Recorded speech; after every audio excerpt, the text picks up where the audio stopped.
Loures está em casa passando mal. A Sueli está lá no sítio também, não está bem. Dona Edith em casa, Sandra Machado com Dona Edith. Então, muitos dos nossos estão precisando da nossa oração e da nossa súplica, né? Nós vamos lá em Hebreus para nós continuarmos, que ali Abner, quando fala com Joabe, ele está falando exatamente do conflito entre Jacó e Esaú, e deixou em Esaú uma amargura tremenda.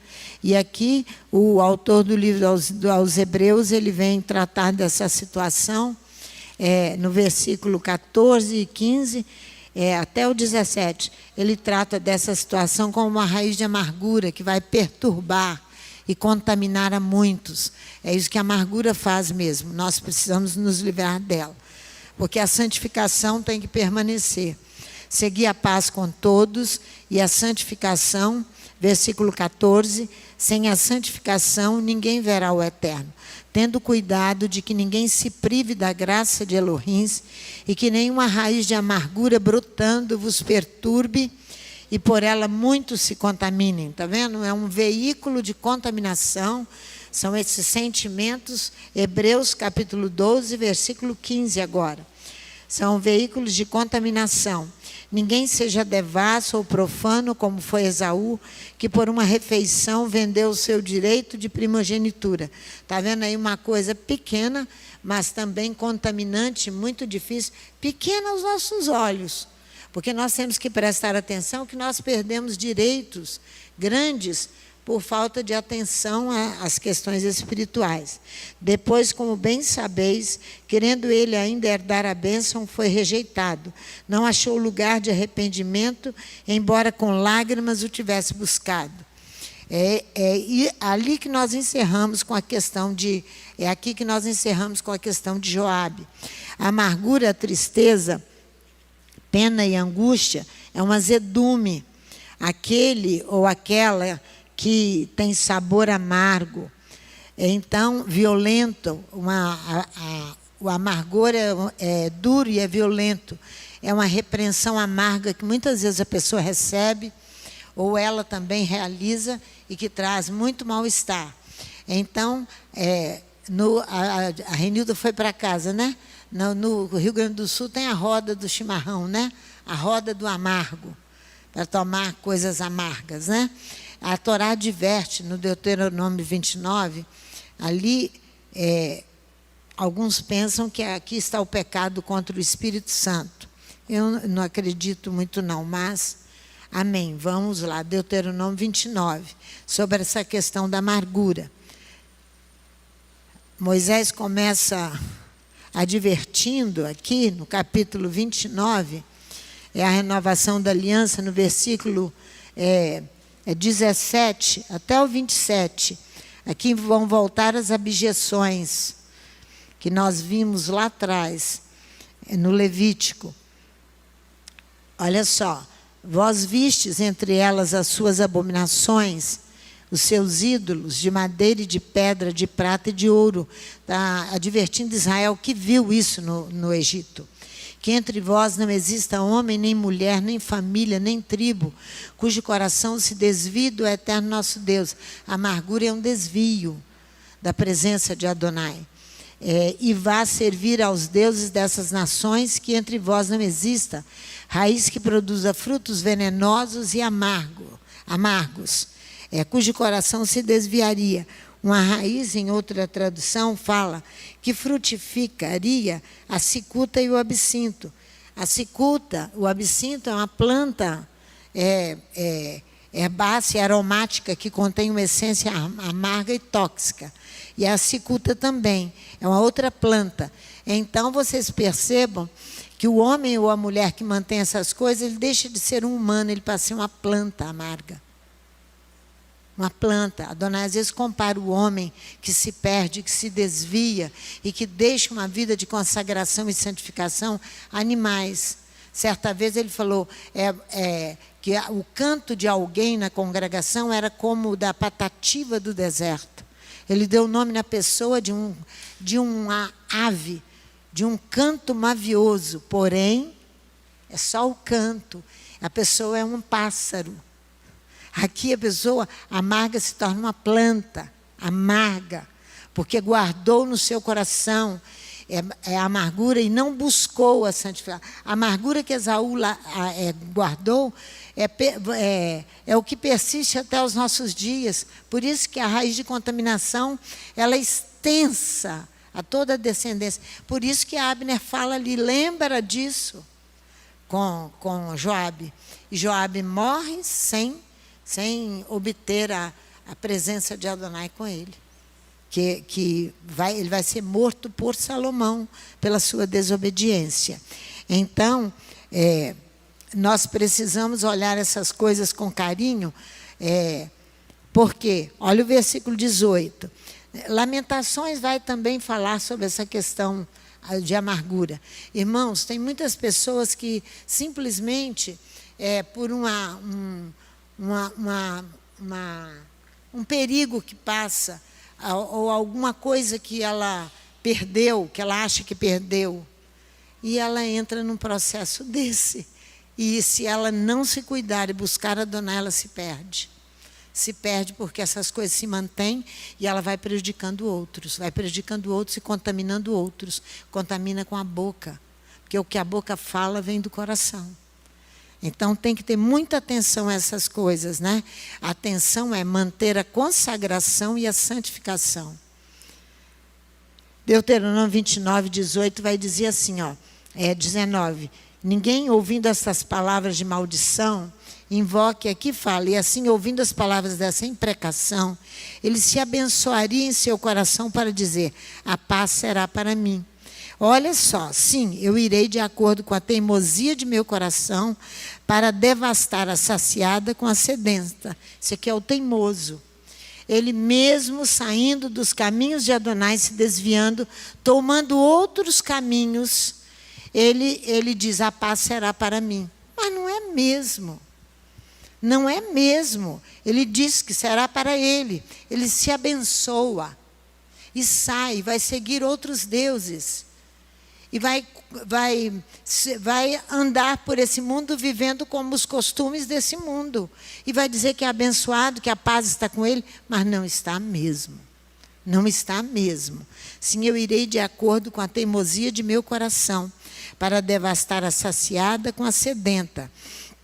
O homem teimoso é o rebelde, é igual Saul. Destrói ao mesmo tempo o justo e o criminoso. Ele não sabe discernir quem é justo e quem é criminoso. Mata os dois juntos. Mata os dois juntos. Ele vai matar pela fala, porque a espada vai estar à boca. Moisés, quando está ali na guerra contra Amaleque, Josué no campo de batalha, a Torá diz que a espada estava à boca de Moisés.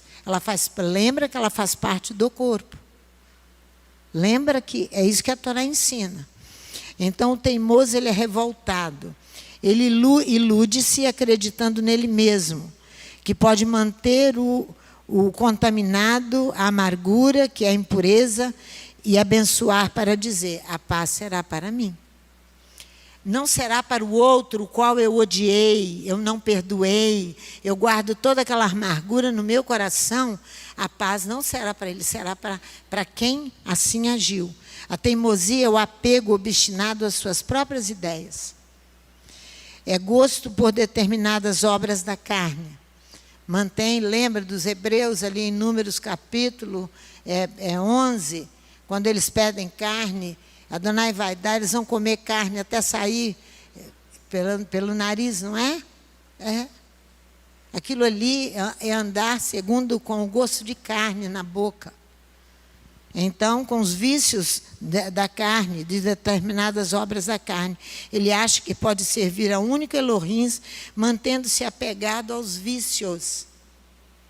Mantendo-se apegado aos vícios. Interessante que outro dia eu saí e encontrei uma pessoa que foi daqui. Eu pergunto pelo marido, e a pessoa diz, não, eu não estou com ele mais, pastora. Mas a pessoa estava numa depressão profunda, que quando eu saí, eu fiquei preocupada, que eu não dei mais atenção. Eu queria falar mais do eterno. Aí o Espírito veio sobre mim e falou assim: quem não é comigo, espalha. A Maine sabe o quanto eu procurei depois para poder conversar. Quem não é comigo, espalha. Hein? Verso 20. Verso 20 de Deuteronômio 29. Então, aqui, ó. O Senhor não lhe quererá perdoar, mas se inflamará de ira e de zelo contra esse homem. E todas as maldições escritas nesse livro cairão sobre ele. O Eterno apagará o seu nome de debaixo do céu. É a sanção mais grave, é não ter o direito de estar com Adonai. É a mais grave sanção. Por causa dessas coisas que nós, por não olharmos uma vida de... Porque não é ensinado isso mais. Que você tem que santificar e se consagrar. Eles vão te chamar de fanático. Aí fora é. Mas eu não posso andar como o mundo anda e com as palavras que o mundo usa na boca. Não, eu não posso agir assim, não é não? A teimosia, eu falei, eu apego às coisas, às suas próprias ideias. A pessoa pretende, no seu coração, continuar a teimar. Que ela vai fazer do jeito dela. Do jeito dela. E vai continuando do jeito dela. E não vai ter um relacionamento com Adonai. O teimoso é como uma criança birrenta. Vocês já viram aquele João teimoso, aquele boneco, né? Que ele tem um peso em excesso na parte inferior do seu corpo. Aí ele faz isso, você dobra ele aqui, ele volta outra vez. Dobra aqui, ele é chamado de João teimoso. E depois você é chamado de um boneco, né? De um boneco. Não é verdade? Adonai não consentirá em perdoar-lhe. Não é? Foi o que nós lemos. Adonai o separará como mal de todos os ramos de Israel, segundo todas as imprecações do pacto escrito nessa Torá. A língua, no hebraico, é lashon. É um órgão dado por Elohim ao homem para comunicação com o próximo e com o eterno. É outra coisa que nós precisamos vigiar, que nós temos que entender o que é lashon hará. É calúnia, é difamação. Isso que é lashon hará. Agora, quando você fala para alguém, igual eu falei várias vezes aqui, ó, Renilda, na frente de vocês todos, me dá o número do telefone que eu preciso, porque não dá para o CRAS, não dá para o outro, porque está aborrecida com amargura no coração e querendo a salvação. Eu sou obrigada a dizer, dá, que eu quero falar com eles, quero passar o telefone para o CRAS, porque eles, muito doentes, a família precisa ter o conhecimento. Não pode ficar assim. Então, essas coisas as pessoas acham que eu falo, eu vou falar. Eu falei que o dono desse quer que eu ligue lá para Belém, para não sei onde que as meninas estão, para falar. Porque tem que ligar. Essa hora tem que chamar os familiares, os responsáveis e vir cuidar. Porque eu não posso cobrir só se a Mauriane não puder. Aí ela disser, não, eu também não tenho saúde, não tenho condições de 2 doentes que se cuidarem, não é? Aí eu vou ter a obrigação de cobrir, se não há mais ninguém da família. Eu tenho obrigação, mas se houver familiares, é bíblico eu chamar o familiar para vir cuidar e cumprir o mandamento. Eu não posso cumprir mandamento para vocês. Cada um terá que cumprir o seu. Nós não podemos. Por isso que nós temos que ser francos e verdadeiros. Nós não podemos. Então, a língua é lashon. É um órgão dado por Elohim ao homem para comunicação com o próximo e com o eterno. Ela apresenta-se, ao mesmo tempo, palavras de bem e palavras de mal. A língua apresenta-se assim mesmo. Contudo, a maior parte da atenção bíblica concentra-se no uso mal da língua. Por isso que Tiago escreve aquele conteúdo enorme sobre a língua. Aqui você vai ver no Salmo 52, vai comigo lá. A espada agora está na língua. desembainhada na língua. Você vai ver aqui em Salmo 52, Davi vai escrever sobre aquela questão que Doeg fez e que inflamou a Saul. Ele mandou matar todos os sacerdotes em Nob, 83 sacerdotes, se não me engano, em Nob. Olha aqui o Salmo 52. Por que te glorias na maldade, ó homem poderoso? Davi está escrevendo aqui falando de Doeg. Ele vai matar esses homens todos com a língua. Por que te glorias o dia todo, tu que és uma vergonha aos olhos de Elohim? A tua língua intenta o mal, como a navalha afiada traçando enganos. Tu amas mais o mal do que o bem, e mais a mentira do que o falar conforme a retidão. Amas todas as palavras devoradoras, ó língua fraudulenta. Certamente Elohim te destruirá para sempre, arrebatar-te-á e arrancar-te-á da tua habitação e te extirpará da terra dos viventes. Os justos verão isso e temerão. Então Davi, ele vai falar para Saul que Davi tinha ido à casa de Aimeleque. Foi a casa de Aimeleque. É Aimeleque mesmo? É Abimeleque? Não. É Abimeleque? Então eu que pus... Abimeleque, eu acho que é Aimeleque, eu acho. Mas vamos ver, deixa nós chegarmos lá. Então você vai ver em 1 Samuel capítulo 22 o que Davi está falando aqui. Para você entender. O que é uma língua violenta de Lashon Hará. Foram 85 homens. Eu vi que eu anotei aqui, 85 sacerdotes. Vocês já repararam que nos últimos dias nós temos falado muito sobre isso? Os homens de Bet-Semes, que foram ali, foram 70 que morreram. E era uma cidade sacerdotal e levítica. Foi ali mesmo. A última vez que nós falamos isso. Olha aqui, para você ver. Capítulo 22. Olha só, Davi vai em Moabe. Agora você quer ver?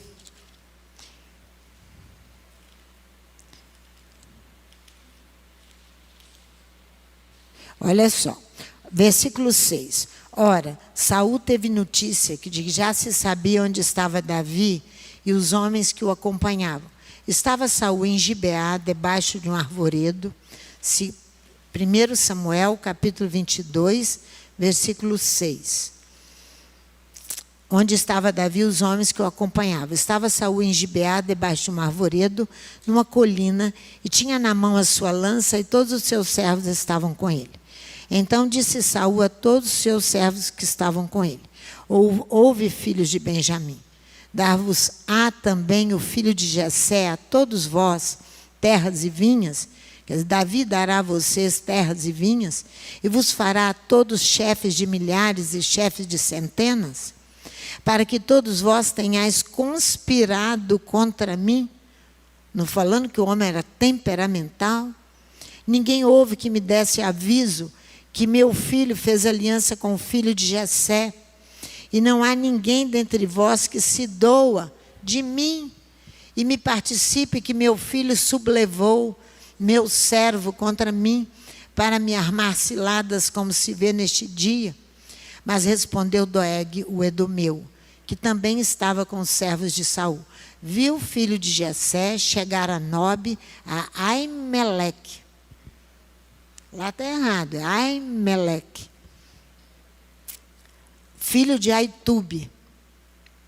Aimeleque consultou por ele ao Eterno, consultou para Davi, e lhe deu mantimento, e lhe deu também a espada de Golias, e o filisteu. Davi estava armado com a espada. Então o rei mandou chamar Aimeleque, o sacerdote, filho de Aitube, e toda a casa de seu pai, e aos sacerdotes que estavam em Nob, e todos eles vieram ao rei. Disse Saul: ouve, peço-te, filho de Aitube. Respondeu ele: sim, meu senhor.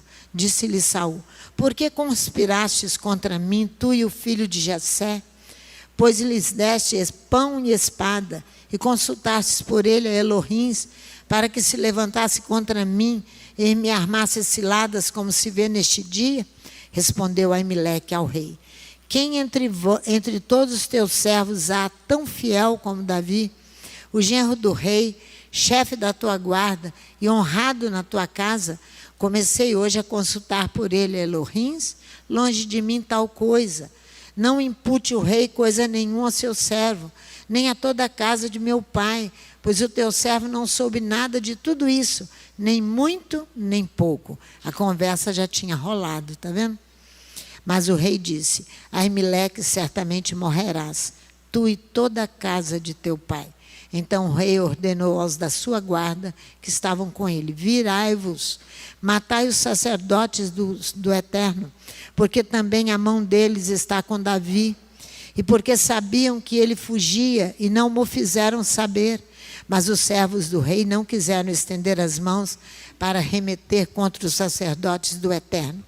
Então o rei ordenou a Doeg: vira-te, arremete contra os sacerdotes. Então se virou Doeg, o edomeu, e arremeteu contra os sacerdotes e matou naquele dia 85 homens que vestiam a estola sacerdotal de linho. Isso tudo por causa de uma conversa. Nós já tivemos uma história na congregação no passado, não foi dentro da congregação, foi fora, foi no bairro onde a pessoa morava, que a mulher fez uma conversa tão dessa tipo de Doeg, que o marido morreu. Foi. Ela hoje está casada com outro homem. Mas na época a família ficou muito revoltada. Que o que ela iria receber do marido, ela teria que contratar um advogado para trazer à luz. Nunca fez. Por causa da conversa que ela montou no bairro, aí vieram tirar satisfação com o marido morreu. Nós temos que ter muito cuidado com essas coisas e olhar com carinho para isso. Isso é Lashon Hará. Isso é morte de servos de Adonai. Muito fortemente. A Haftará, a Haremot, depois da morte, o profeta Ezequiel trata de homens caluniadores no capítulo de Ezequiel 22, é a nossa Haftará, versículo 9. Provérbios diz que a morte e a vida estão no poder da língua. A vida, quando eu ensino os mandamentos. A morte, quando eu difamo e calunio. Então, as duas coisas estão no poder da língua. E aqueles que a amam comerão do seu fruto. Se abraçarmos a morte da natureza carnal, nós não faremos estas coisas. Se nós abraçarmos morrer o nosso eu. Porque quando eu tenho as minhas ideias e eu quero partir para elas, quem não concorda comigo, eu vou tentar matar. Porque o outro está buscando santificação e consagração. Vocês vão ver que o alvo é porque o outro ama Adonai. É o amor que o outro tem a Adonai. Então, o que acha, diz o livro de Provérbios, no capítulo 18, versículo 22, primeiro Provérbios 18, 21, diz: a morte e a vida estão no poder da língua, e aqueles que a amam comerão do seu fruto. Amam a vida que a língua traz. O ensino da palavra, o bom testemunho, a boa palavra, palavra de esperança, de consolo, de oração e de súplica. Aí logo em seguida vem o que acha a esposa, acha uma coisa boa e recebe favor do Eterno. Não foi assim com Sansão. Ele não achou boas esposas. Vão ver isso? Ele vai morrer no poder da língua, das esposas que ele arranjou. Elas vão entregá-lo para os seus, os filisteus, para o povo dela. Ela vai entregá-los. Coisa mais triste isso. Mas vamos lá, no livro de Juízes, capítulo 14. Uma mulher filisteia, primeiro, que vai entregar a Sansão. Certo, você pode dizer assim, mas pastor, ali já estava determinado por Deus que Sansão ia buscar mulher. Sim, já estava determinado pelo Eterno. Mas aqui você vai encontrar a defesa delas pelo seu povo. Olha aqui, capítulo 14. Você vai encontrar no versículo 4, a Bíblia diz assim: mas seu pai e sua mãe não sabia que isto vinha do Eterno. Por quê? Que buscava ocasião contra os filisteus, pois naquele tempo os filisteus dominavam sobre Israel. Israel plantava, os filisteus colhiam tudo e comia a comida e deixava Israel sem nada. Veja o versículo 3. Porém, seu pai e sua mãe... vai no 2. Quando voltou, disse ao seu pai... Ele foi a Tímina e viu ali uma mulher das filhas dos filisteus. Quando ele voltou, disse a seu pai e a sua mãe: viu uma mulher em Tímina, uma das filhas dos filisteus. Agora tomai-a para mim por mulher. Porém, seu pai e sua mãe responderam: não há mulher entre as filhas de teus irmãos, nem entre todo o nosso povo, para que tu vás tomar mulher dos filisteus, daqueles incircuncisos. Mas Sansão disse ao seu pai: toma-me esta, porque ela muito me agrada.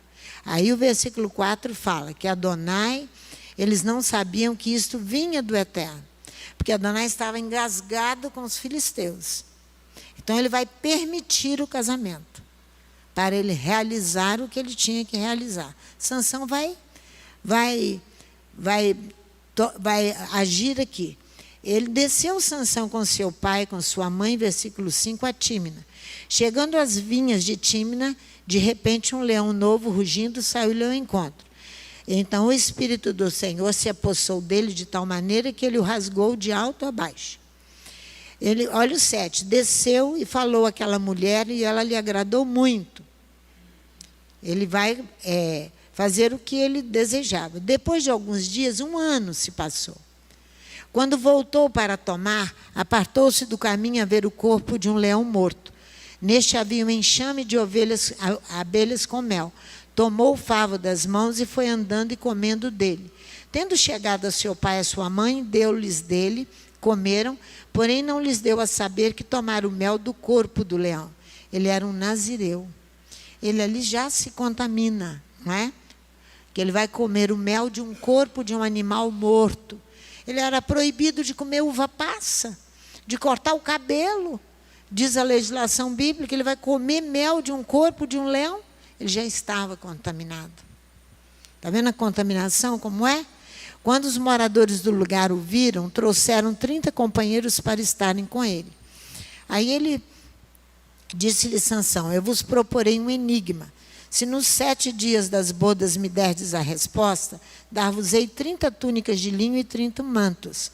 Mas se não puderdes decifrá-lo, vós me dareis as 30 túnicas de linho e os 30 mantos. Disseram eles: dá-nos o teu enigma para que o ouçamos. Respondeu ele: do comedor saiu comida, do forte saiu doçura.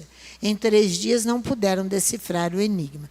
No 7º dia disseram à mulher de Sansão: os homens, amigos dela, disseram a ela: persuade a teu marido a que nos decifre o enigma, para que não queimemos a fogo a ti e a casa de teu pai. Ameaçaram.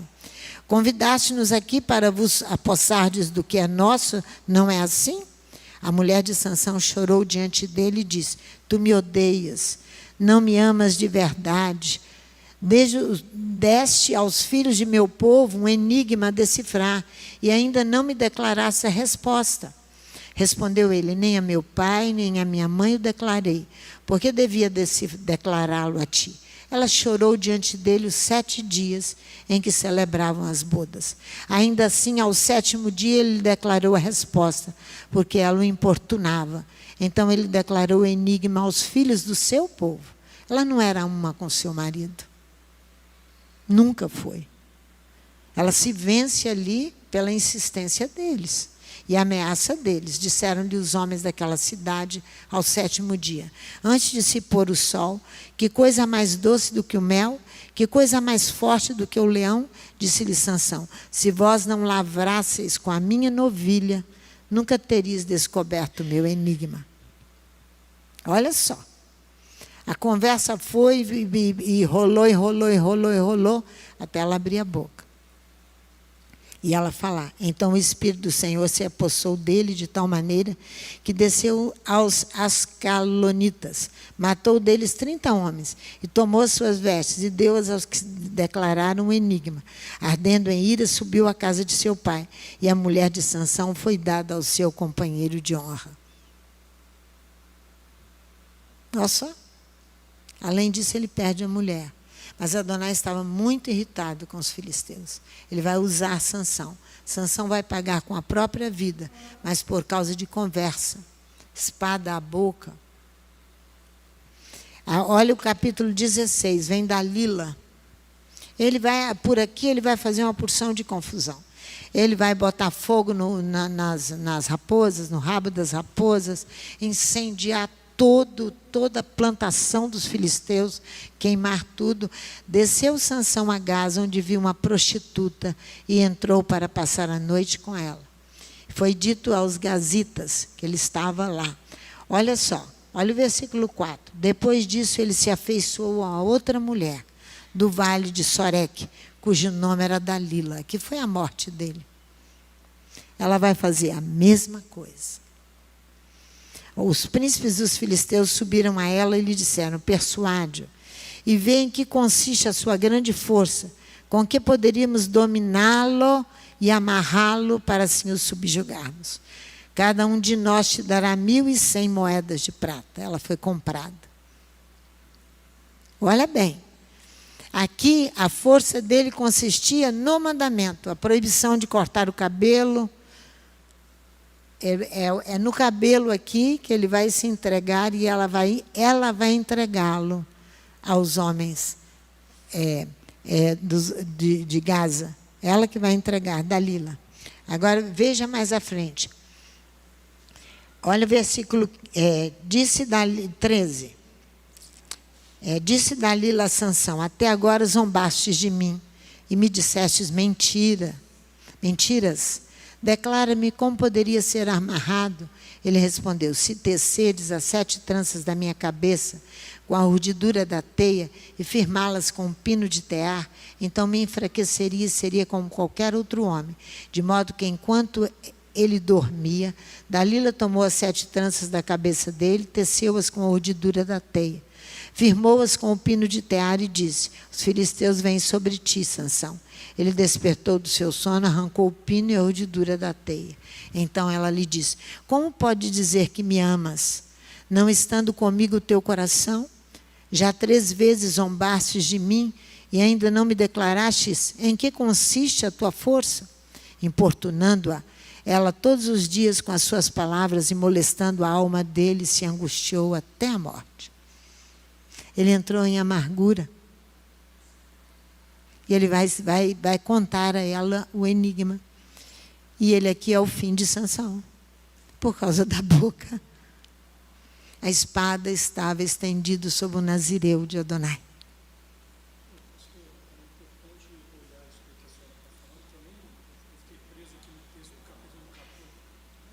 Toma aqui, meu filho.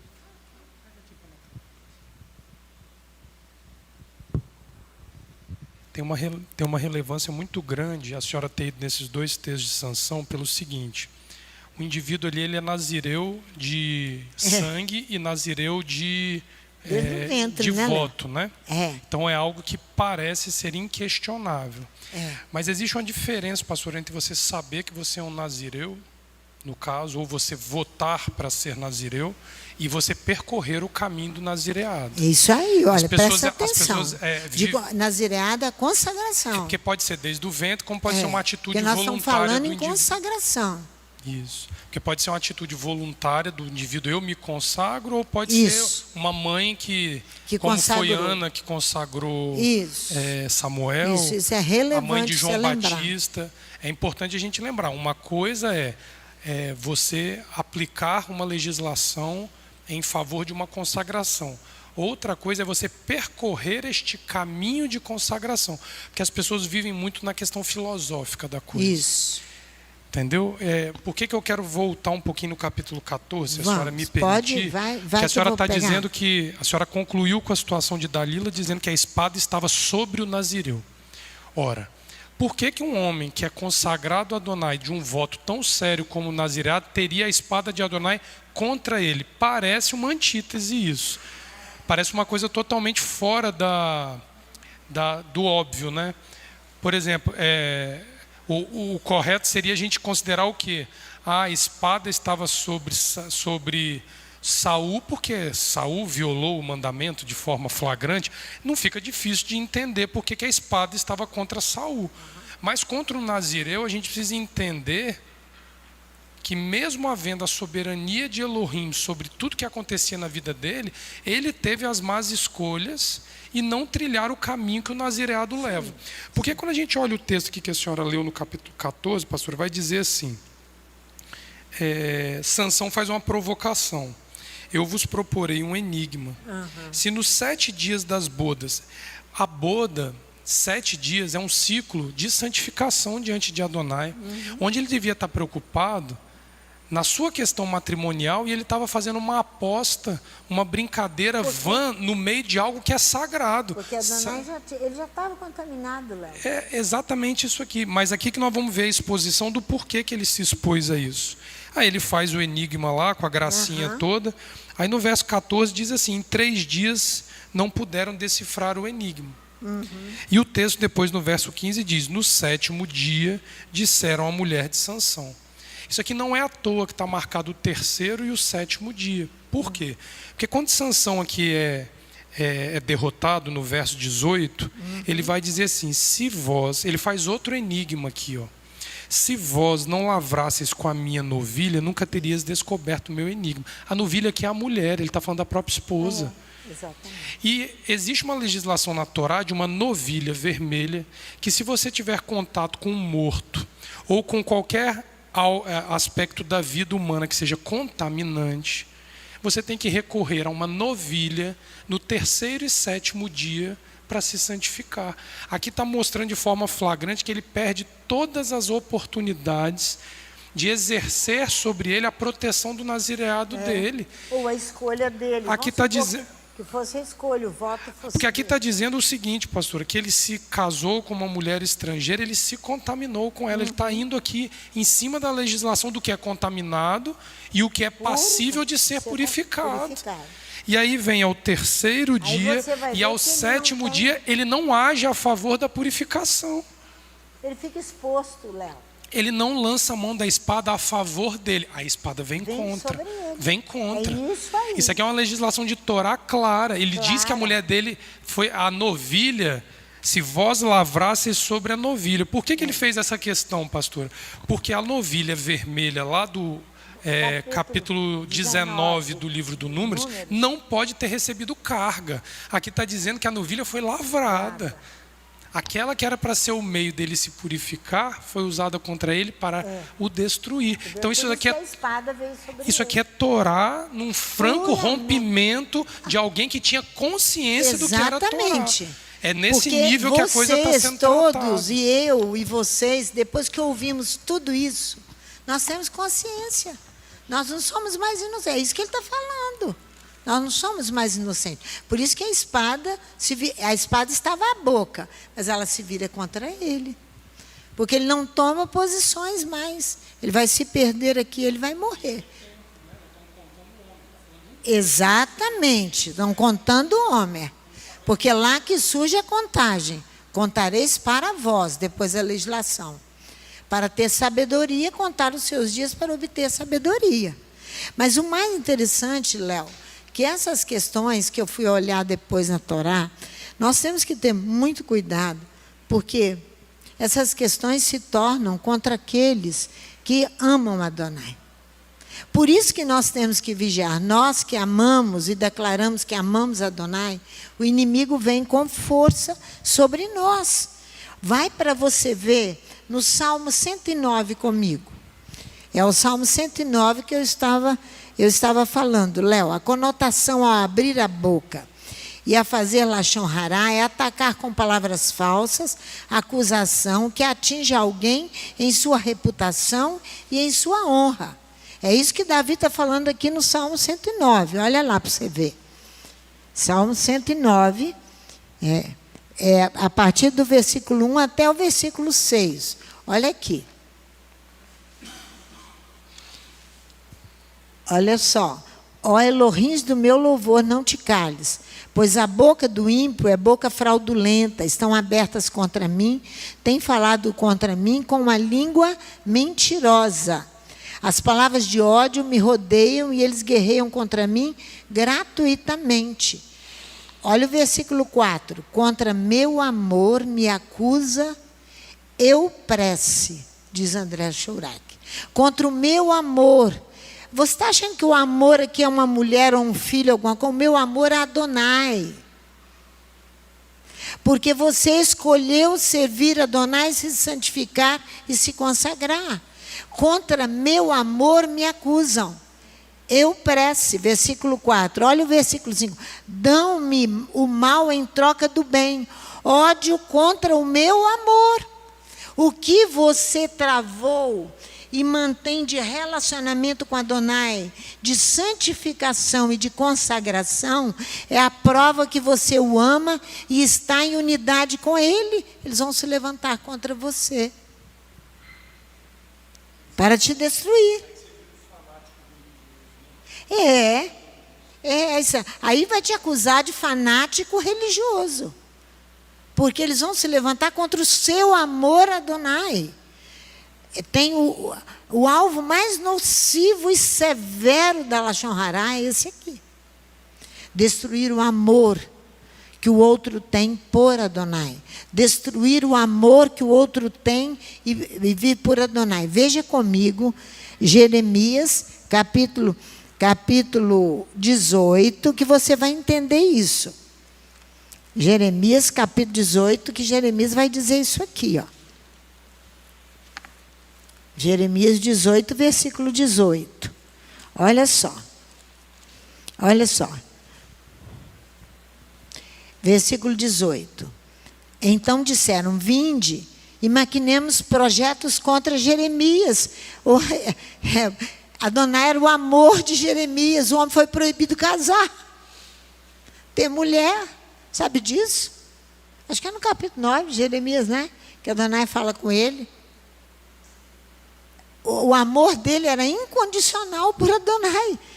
Maquinemos projetos contra Jeremias, pois não perecerá a Torá do sacerdote. É o que ele estava falando, Torá do sacerdote, cobrando deles. Nem o conselho do sábio, nem a palavra do profeta. Vinde, ataquemo-lo com a língua, e não escutemos nenhuma das suas palavras. É contra aquele que ama Adonai. É o meu amor, me acusam. O ódio contra o meu amor. Olha para mim, Adonai, versículo 19. E ouve a voz dos meus acusadores, pagar-se-á mal por bem, contudo abrir uma cova para minha alma. Lembra-te de que compareci na tua presença para falar por seu bem, para desviar deles a sua indignação. Portanto, entrega os seus filhos à fome, entrega-os ao poder da espada. Sejam as suas mulheres roubadas dos filhos, fiquem viúvas, seus maridos sejam feridos de morte, e os seus jovens feridos à espada na peleja. Ouça-se o clamor de suas casas, quando trouxeres tropas sobre eles de repente, pois abriram uma cova para me prender, e armaram laços aos meus pés. Mas tu, ó Eterno, sabes todos os seus conselhos contra mim, para matar-me. Não perdoes a sua iniquidade, nem apagues o seu pecado de diante da tua face. Sejam transtornados diante de ti e haja contra eles no tempo da sua ira. Então, o profeta Amós fala que aqueles os quais o povo devia proteger, eles matam. Isso aqui é um profeta de Adonai, um homem que tem o seu amor inteiramente entregue nas mãos de Adonai, aí recebe acusações contra o meu amor que me acusam, diz o salmista. Amós vai falar, vamos lá no livro de Amós, Amós no capítulo 2, ele vai falar sobre isso. Você não proteger o nazireu, você não proteger o profeta. Adonai diz, eu dei profetas, eu dei nazireus a vocês, e vocês deram vinhos a beber aos nazireus. Aqui, ó.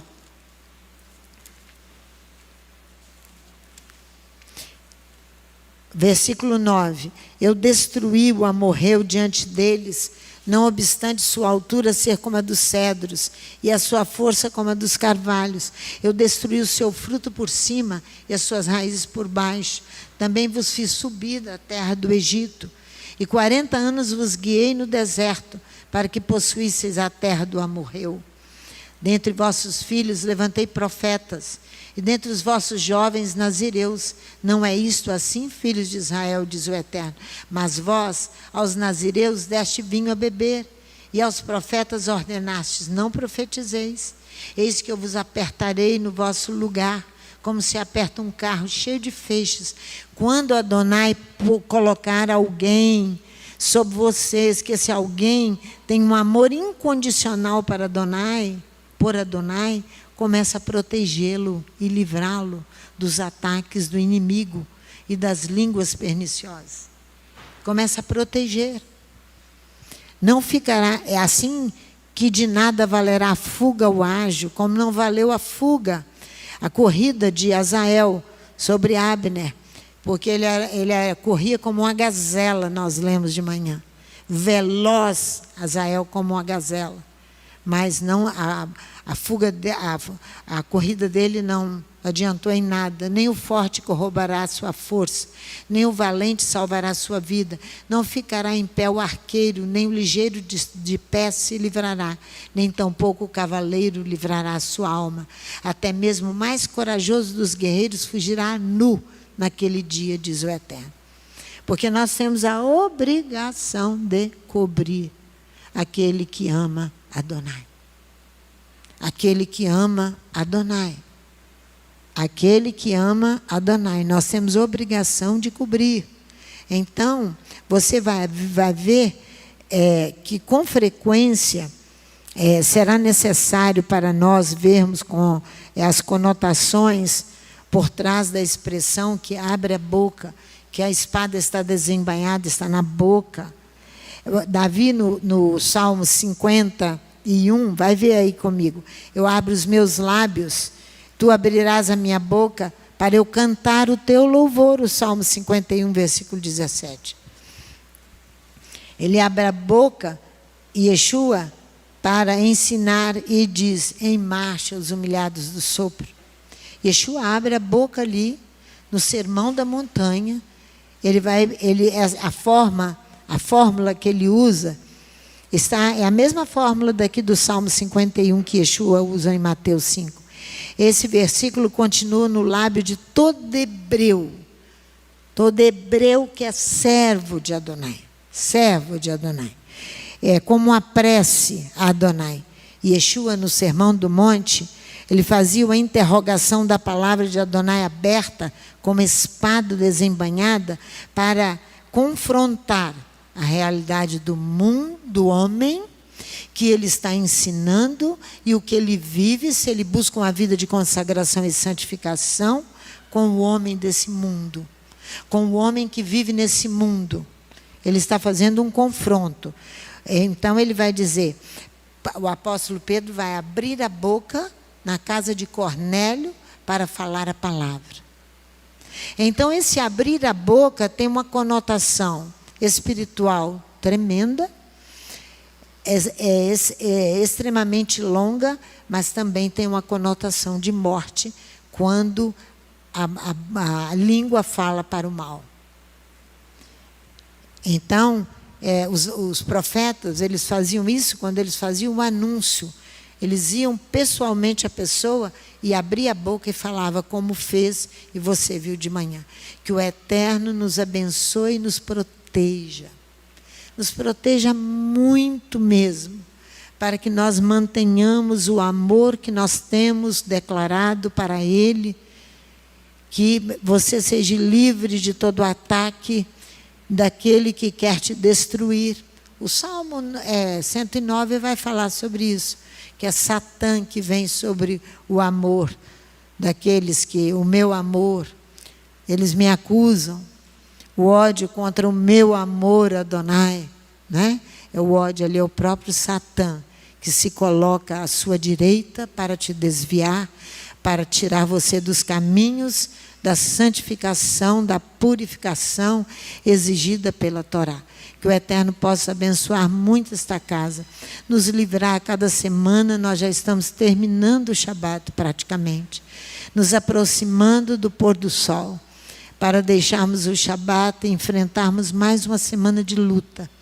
Nós pedimos a Ti, ó Deus Todo-Poderoso, Criador dos céus e da terra, que olhe a Tua casa, olhe cada criança que tem entrado aqui para receber as suas aulas, cada membro desta casa que a visita e está nela todos os dias, trabalhando. Eterno, proteja. Eterno, livra.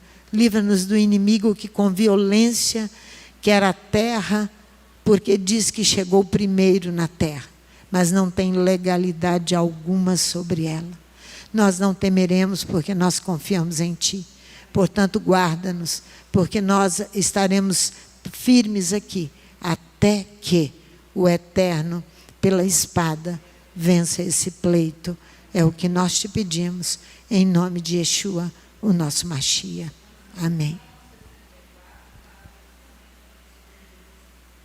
Salmo 60. Você quer que leia?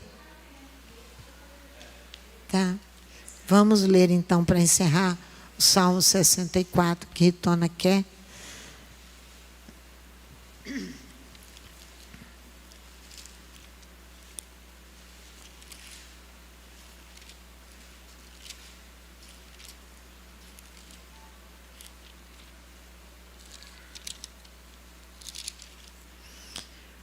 Ouve, ó Elohim, a voz do meu lamento. Livra minha vida do horror do inimigo. Esconde-me do secreto conselho dos maus e do tumulto dos que praticam a iniquidade. Afiam as suas línguas como espadas e armam por suas flechas palavras amargas. De lugares ocultos atiram sobre o inocente. Disparam sobre ele repentinamente e não temem. Firmam-se em seu mau intento. Falam de armar laços secretamente e dizem: quem nos verá? Projetam injustiça e dizem: temos palavras bem traçadas, planos. Certamente a mente e o coração do homem são sagazes, mas Elohim desferirá contra eles uma seta. De repente ficarão feridos. Ele fará com que as suas línguas se voltem contra si mesmos. Serão levados a tropeçar. Todos os que os virem fugirão. Todos os homens temerão. Proclamarão a obra de Elohim e considerarão prudentemente os seus feitos. O justo se alegra no Eterno e nele se refugiam.